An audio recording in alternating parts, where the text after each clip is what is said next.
कधीच नाही चुकणार तुमचे फेवरेट टीव्ही शोज झी5 सोबत, तेही एकदम फ्री। तुमच्यात कधी भांडण झालंय का? झालंय ना, झालंय। कोणा तुमच्या दोघींचं काय झालं होतं? आमचा एक वेळेस प्रोग्राम होता पनवेलला आणि मला कसं लोकलचा मला प्रवास तेवढासा माहित नाही, मी कधी लोकलने जातच नाही।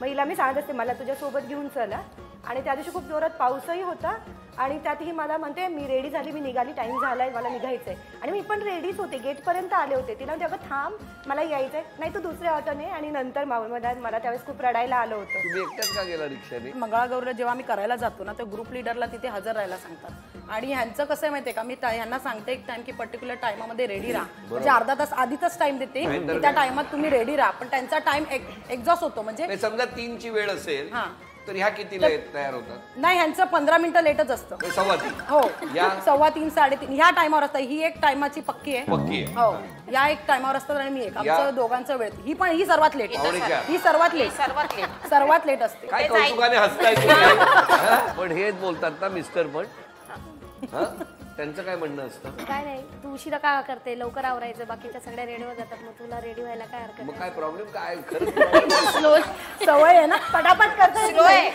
खूप स्लो आहे। हा, आणि आमच्या मंगळागौरीची पण प्रॅक्टिस चालू असली ना, ती एकदम हळूहळू करणार। मग मी तिला बोलायला गेले ना, अगं पटपट कर, चांगलं कर, तर मग तिचं आणि माझं लगेच तिथल्या तिथे होतं। तुमच्या मंगळागौरीसाठी गाणं कोण म्हणतं? गाणं म्हणणारी सिंगर वेगळी आहे, लिहिते आमच्या गाणं, रेडी ही करते, मी बसवते। आता नवीन लिहिलेलं काय तुमचं एखादं म्हणा ना सगळ्या मिळून? अगं सुनबाई, काय म्हणता सासूबाई, बोलू नको जास्त, सासू माझी खास्त, मग आम्ही बाई सुना, सासू लावी आमच्या संसाराला चुना।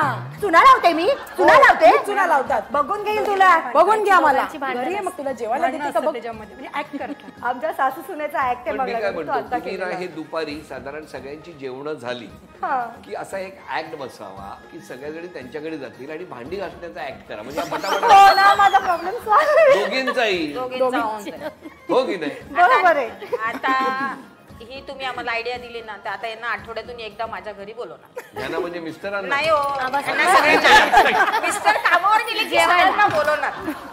बरं, तुमच्या 6 जणींमध्ये पटकन चिडणारं कोण? त्यांचा आवाज पण मोठा आणि पटकन चिडतात। का हो? मलाही ना म्हणजे शिस्तबद्ध राहायला आवडतं आणि या बेशिस्त आहे, मान्य आहे तुम्हाला? मान्य आहे मला। मिस्टर तुम्हाला काय सांगतात, तुम्ही स्वभावात कुठला बदल केला पाहिजे?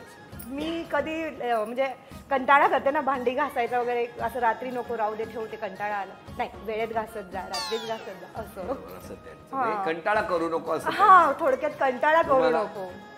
मला बोलतात की तू पटकन बोलत नको जाऊ कोणाला, हो, इतक्या जणांना दुखावतेस, राग येतो पटकन कोणाला पण। अरे तुम्हाला? माझी चिडचिड होते जास्त, ते म्हणतात चिडचिडपणा कमी करत जा। अच्छा अच्छा, तुमचं?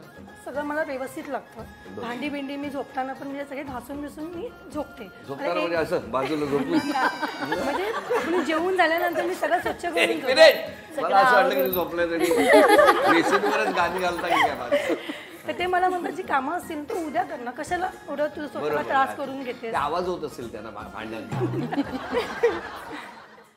झी5 ॲप डाउनलोड करा आणि पहा सर्व एपिसोड्स एकदम फ्री।